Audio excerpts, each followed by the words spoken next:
So I guess I'll update what's going on for me. Today is New Year's Eve, the last day of the year, day number 366 of the year 2016, because remember it was a leap year. And so, yeah, this is my handicap placard, my temporary one. Permanent ones are blue, temporaries are red. But that's because things have been going on for me. Things have been happening. So I guess I'll start with the reason for that placard. It's been a while since I updated about my health or anything, or how I'm doing. Thanksgiving Day, I hurt myself somehow. I thought it was from when I was at the Cubs ballpark, around there. Made the mistake of going for something and running for it, which I'm not a runner. I haven't ran in many years. So I thought maybe that was what caused the injury. But the MRI report from Simon Med is saying otherwise, because what would have been a 5-second spurt, they're saying is not what caused my injury. The MRI report says that my injury is something consistent with the high energy impact. My ankle's been hurting bad, and it's been swollen. For the most part, like the foot part towards the front looks pretty normal, but then you get back towards where the ankle is and it's looking swollen. So I did finally get a new doctor, and she referred me to a podiatrist and also ordered an MRI from Simon Med. Light may not be good enough here, but I guess you can kind of see it. But in case you can't see it too well, I am wearing a boot. Yeah, I guess you can kind of see it's dark down there. And it's a cloudy day out too. You can maybe see my toe wiggling now. Because your toes stick out of this thing. This is to help keep my ankle stable, because the podiatrist does not want me on my left ankle at all for the next few weeks, and I have to wear this boot. I've rented a knee scooter for getting around, and I have the proper accommodations through work to use that at work. Because they're secure buildings where I work, you basically scan your badge and you go through an automated turnstile, and with the accommodation, my badge can now open the ADA doors on the sides of the turnstile to bypass it. And, the door will open for me and I can roll through. Thankfully, because it's been raining and there's more rain in the forecast, but thankfully it's not raining now, so my toes will at least stay dry. But the MRI report says that that type of injury is not characteristic for me, and that what I have is a fractured talus in the ankle. And I don't know, I read it and there's stuff about marrow and things like that, but they suspect the root cause could either be neuropathy, which is something us diabetics do deal with, or it's osteoporosis, which that's a new one to me. I thought I was all done figuring out what was wrong with me, but apparently not. So, I'm taking care of my ankle right now. I have a 3-day weekend right now from work. I came over here to Tempe Marketplace to watch Passengers, starring Chris Pratt and Jennifer Lawrence. I enjoyed it. A couple weeks ago I saw Rogue One here. 3 weekends later, and Rogue One is still being run in the Cine Capri at this movie theater, which, good for them. I'd say it's a movie that deserves to be in the Cine Capri. So 3-day weekend from work. The 7th of November was when I went back to work. in my new job, which I work in ATM debit card claims, and I do like what I do in my department. The roles that I play in that, my main role is, and this is something you'll never hear on the news, but my main role is really giving customers money. These are for non-fraud disputes for lower amounts. No matter what I do, every time I close a claim, I'm giving them that disputed money back from the claim. The thing that requires me to do some thinking or digging into the account is seeing what overdraft fees are related to the claim so that I can reverse them. Some of them are pretty cut and dry. This overdraft fee was caused by the $9.99 claim.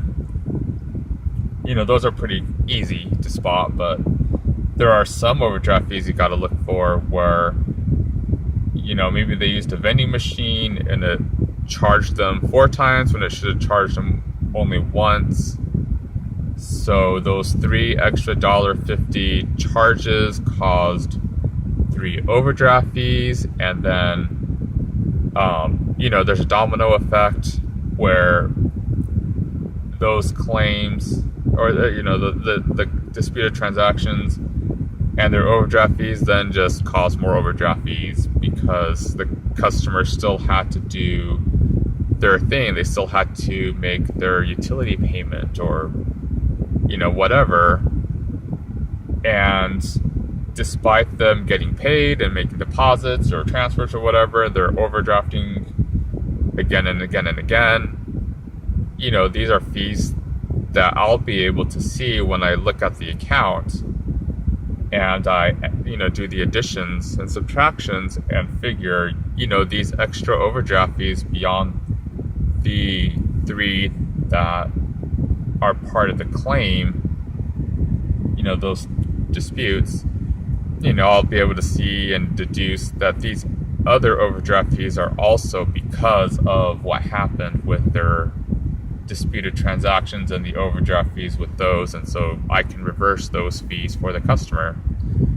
So that I like what I do with that. And then the other thing that I do is go over closed claims and verify that if there is no stop payment, to add the stop payment on Visa Online, just so that way like when the merchants when they do the representment, they're not going to continually debit the customer's account for that same transaction. So just to sort of stop it, stop the same thing from happening over and over, even though like the bank has won the claim or whatever for the customer. So that's what I do. And the funny thing is there are 4 buildings at my work, and me and the other person that they hired at the same time are in a different building from the rest of our team. So if we ever have meetings or whatever, then we got to leave our desks early to go to the building where the rest of our team is. But we're all getting along pretty well where I'm at, and a bonus is the fact that I've made another friend at work. Just one cubicle to the right of me is another person. Pretty much his side of the cubicle wall plus one person towards the end of the row that I'm in are part of a different team. They handle claims assistance, and they are part of the side of the debit card area that takes incoming calls, and his team's job is to basically they're basically resolution specialists. So if a customer isn't satisfied with the answer they get on a claim, they want to escalate the call, then they handle those escalations. Or maybe even team members trying to figure something out about their claim, they can call this group and get further assistance with claims. I hear them on the phone all day long, and they do deal with a lot of crap. A lot of customers that get angry and will just want to argue, and as much as they explain, we can't do anything more with this claim that's been denied because we don't have dispute rights, because they do have to interpret some legality with claims because, the customer failed to provide information the bank could have used to win their case or to fight for their case.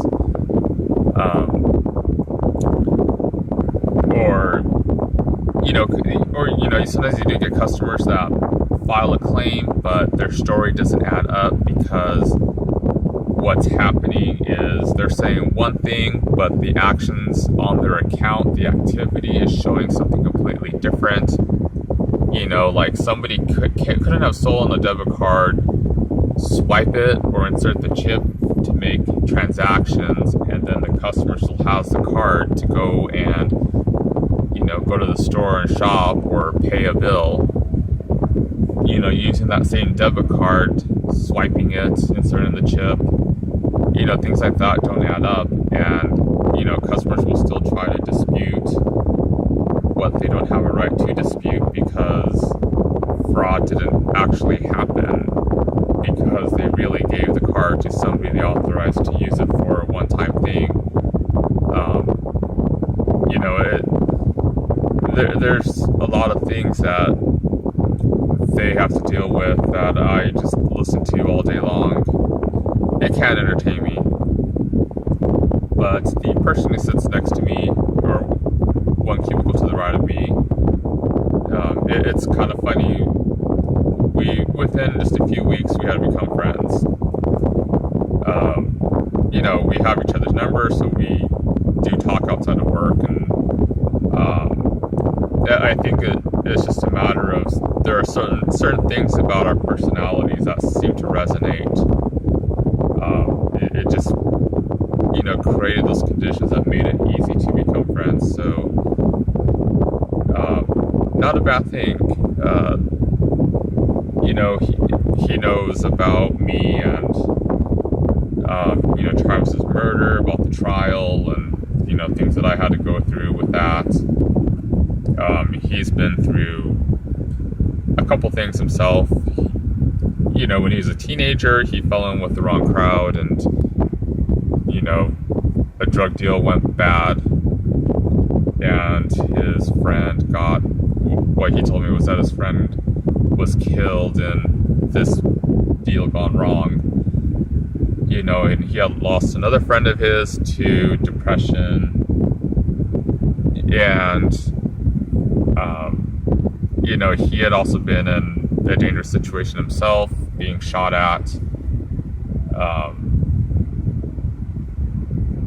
And even right now, because of, I guess, just things adding up, the drugs he used to do when he was a teenager, he does like to drink, and, with the way he eats, and then the history of his father having a bad heart, he does have to watch himself, and he does exercise and work out, but recently he wasn't feeling too great after working out. Just with the way he was feeling and his heart, he was a little worried something was going on. He went to urgent care, and nothing was wrong, though they did tell him his glucose was high, and he just decided, I'm gonna start cutting carbs or whatever, or eat better. He went to urgent care again the same week, because he was just like, I guess he's a bit of a hypochondriac, and he, I guess, just in his mind, was worried about his glucose and went to urgent care again. So yeah, he may need my help there, especially given that I myself have had to change how I eat as a diabetic. I guess just in my experience with depression, as I have, made more of an effort to make friends, because my therapist had advised me what I should do is to bolster a network of friends, those go-to people that I can go to, which I've been doing over the years, even before going to therapy and not really realizing what I'm doing and why. So I guess when looking for friends, I'm always thinking of just how can I help my own situation, and something that just never dawned on me was how I can help someone else's situation, because like I said, within a few weeks, we had become friends. We talk outside of work. Yeah, we do talk at work too. Because with we had even gotten to a point after maybe a week where we say good morning or whatever, and it's just how, I guess, just how it starts, and not really realizing that there's probably something about each other's personalities that do resonate, and just as much as I need a friend to help me with my situation, it turns out he is also needing a friend who can more specifically help out with a situation that he's dealing with or would be dealing with. And so, it's just nice how things work out. So, right now, just being a friend, being LDS isn't what is important about having a friend or anything like that, but